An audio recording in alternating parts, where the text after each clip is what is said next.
nag-develop kayo ng software at kayo ay finalist sa e-service awards para sa pagtuturo ng AIDS solution para ma-educate yung mga target age group para ma-prevent itong STD, sexually transmitted diseases. Lalo na Valentine's Day sa yun ang unang nasa isip ng mga nagmamahalan eh. Ano po ba, ipaliwanag po ba ninyo ito? Ano po ba ito?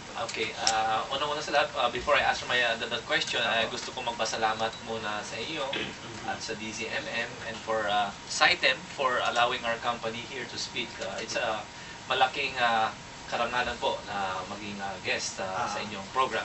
Ngayon, doon sa inyong tanong po, no, yung aming entry po dito sa e-services award, no, which is actually a we call it an interactive CD that actually teaches AIDS at saka HIV para maging aware yung mga target age groups, no, which are normally the youth, no, how they can prevent, no, ito pong paglaganap ng AIDS, no? Kasi alam nyo, ang AIDS po ngayon at saka HIV, if you look at the data, para pong nagiging epidemic na po, laganap na po.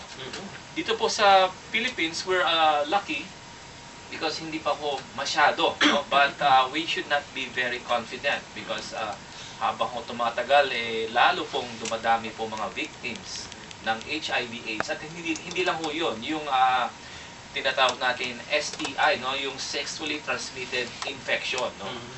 Like gonorrhea and all these other infections.